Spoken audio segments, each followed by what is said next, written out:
नमस्कार, मैं हूं निवेदिता। आईसीसी वर्ल्ड कप 2019 के पहले सेमीफाइनल में बुधवार को न्यूजीलैंड ने भारत को हरा दिया और इस तरह से न्यूजीलैंड फाइनल में पहुंच गया। और न्यूजीलैंड के फाइनल में पहुंचते ही करोड़ों भारतीयों का सपना भी टूट गया। लेकिन न्यूजीलैंड से हार के बाद भारतीय टीम के कप्तान विराट कोहली ने न्यूजीलैंड के गेंदबाजों की तारीफ की है और कहा कि उन्होंने हमेशा भारत को घेर कर रखा। न्यूजीलैंड ने भारत के सामने 240 रनों का लक्ष्य दिया था, लेकिन बारिश के कारण 2 दिन तक खिंचे इस सेमीफाइनल में भारत 39.3 ओवरों में 221 रनों पर आउट हो गया और 18 रनों से मैच हार गया। मैच के बाद कप्तान कोहली ने प्रेस कॉन्फ्रेंस में कहा कि जडेजा ने बीते कुछ मैचों में अच्छा किया है और उनका आज का प्रदर्शन बेहद शानदार रहा। धोनी के साथ जडेजा ने अच्छी साझेदारी की, लेकिन एक बार फिर हम कम अंतर से रह गए। आप जब पूरे टूर्नामेंट में अच्छा खेलते हो और सिर्फ 45 मिनट खराब खेलने के बाद आप बाहर हो जाते हैं। कोहली ने आगे कहा कि इस जीत का श्रेय न्यूजीलैंड के गेंदबाजों को जाता है।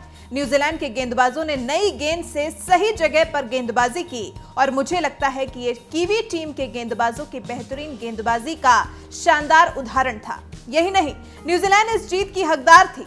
वहीं मुझे लगता है कि हमारा शॉट सिलेक्शन और बेहतर हो सकता था, लेकिन नहीं हुआ। अगर बेहतर होता तो हम बेहतर होते। हमने पूरे टूर्नामेंट में जिस तरह से खेला, मुझे उस पर गर्व है। यहां पर एक बात आपको फिर से बताते चलें कि भारत ने अपने 3 विकेट महज 5 रनों पर गंवा दिए थे और भारत के 92 रनों पर 6 विकेट गिर चुके थे। यहां से रविंद्र जडेजा 77 रन के साथ और महेंद्र सिंह धोनी 50 रन बनाकर टीम को जीत के मुहाने पर ले गए। लेकिन अंत में बोल्ट ने, जडेजा और मार्टिन गप्टिल ने डायरेक्ट हिट से धोनी को आउट कर भारत की झोली से जीत को हार की तरफ धकेल दिया और भारत के करोड़ों फैंस का तीसरी बार फाइनल जीतने का सपना टूट गया। Well, it is a little bit different, if I have to be totally honest. League stages, when you know that you just need a victory to qualify, then the team is a bit more relaxed and you can go out there and try a few things. But I think knockout games, you need to be very precise at the same time being intense. So I think that balance, this is more similar to the toughest situations you'll get in Test cricket, where you have to be absolutely precise, but your intent cannot go down. So I think decision making will be crucial, and both teams are experienced enough to have played these games. New Zealand was in the finals last time, and they know how to play knockout games. They've had a wonderful World Cup again. So the quality side, but yeah, on the day, whichever team is more brave in being calculative, I think that team stands a better chance to win. So yeah, we understand that combination. We've made it to a lot of knockout games and finals. So it's up to both the teams to bring their A game, and then whoever handles pressure better is the team that's going to come out on top, and we certainly are looking forward to doing that. Virat, what's your assessment of the New Zealand attack, and how do you sum up the performance of the Indian attack so far? Well, if according to me, I think our bowling attack has been up there with the best, if not the best bowling attack in the competition. I think the way we have bowled in low-scoring games, even coming back into the match when the guys have been hit, I think we have shown a lot of character. And New Zealand attack has always been a very balanced bowling attack. Their pacers are very consistent.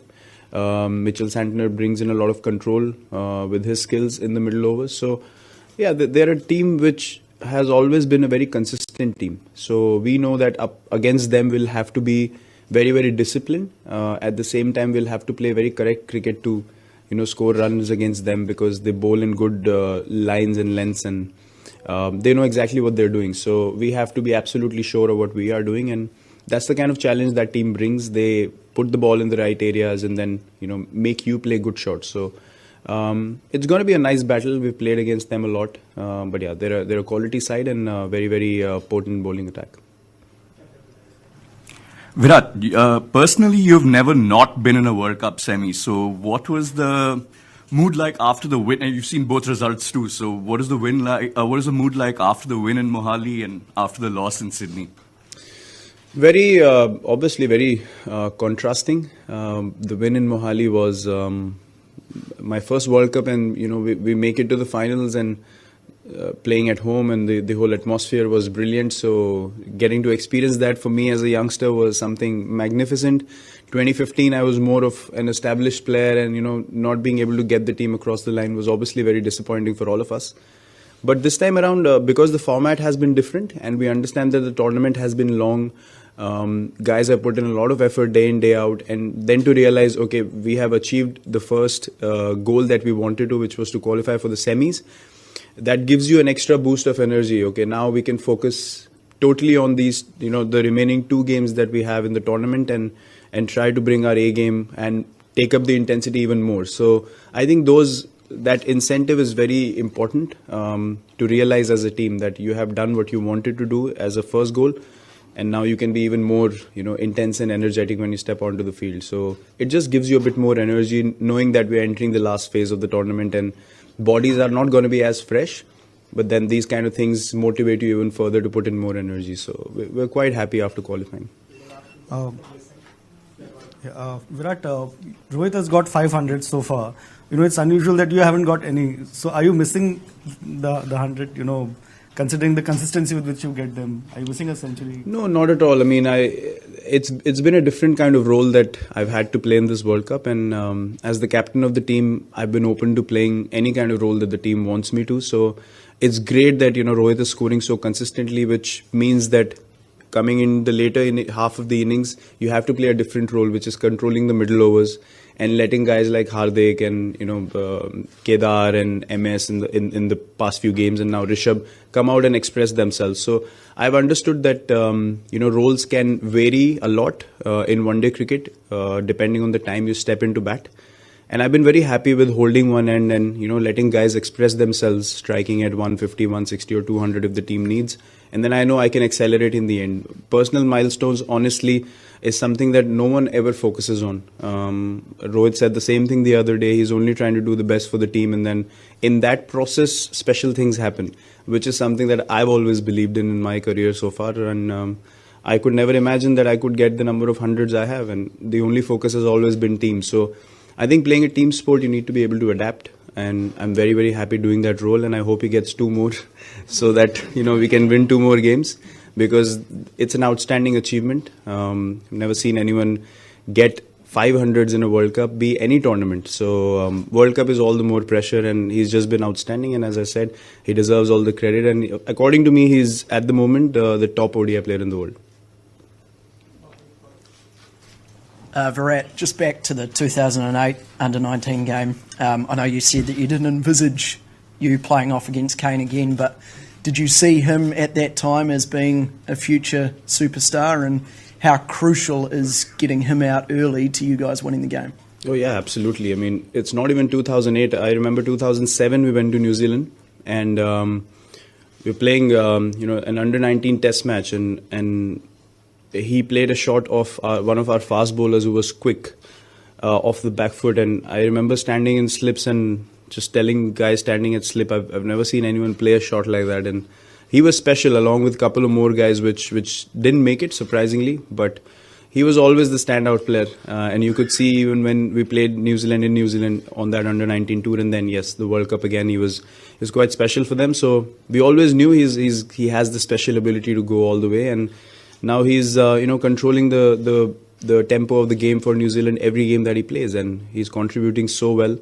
And he's a lovely guy. We get along very well. So yeah, he's always been the main guy for them, along with Ross, who have performed really consistently. So I think those 2 guys have shared the load so far, and a lot will depend on them, obviously, because they've been playing well. And according to us, from our team point of view, getting both of them early will be crucial, because we know how strong they can be together in a partnership. So yeah, it's not to mention here, but Kane and Ross are probably their main guys in the batting lineup. Virat, the pressure on your team to perform is immense. I guess it's similar to the New Zealand All Blacks team at a World Cup. But how do you think Indian fans would feel if India lost at this stage in the tournament to New Zealand? Exactly the way New Zealand fans would feel if they lost. So it's quite natural. I mean, everyone feels disappointed when you come to a stage of the tournament like this and you don't make it through. But look, yeah, the Indian team always carries a lot of pressure and expectation wherever we play, and we're quite used to that over the years, to be honest. So yeah, we're better off I think we're better equipped to react well in these situations because we know what these kind of games and our fan base and the expectations bring. So I think disappointment is equal on either side. I wouldn't agree if you say New Zealand won't be disappointed if they lose. So yeah, but our aim and our focus is obviously on winning, and as I said, whichever team plays better will win. Virat, your fifth game in less than 2 weeks. You've been traveling a bit as well. So what have you done to retain your physical and mental freshness? Well, again, this turnaround was very fast. After the last game, a day of travel, today one practice day. So guys, depending on the workloads, which is provided by our trainers and physios, we understand which player needs to take a break from practice, because having played so many games, you don't necessarily need to go hit balls again because you've practiced so much, you've played in the middle as well. And same for the bowlers. I mean, it's about staying fresh now, mentally understanding that your body feels good, and you know that mental cushioning that you have, knowing that you can put in all your energy on game day, is very crucial. So I think adjusting according to your schedule in terms of taking off from practice and managing rest days is the most crucial thing, and that's something that we've done well, and that's why our energy levels have been able to stay right up there.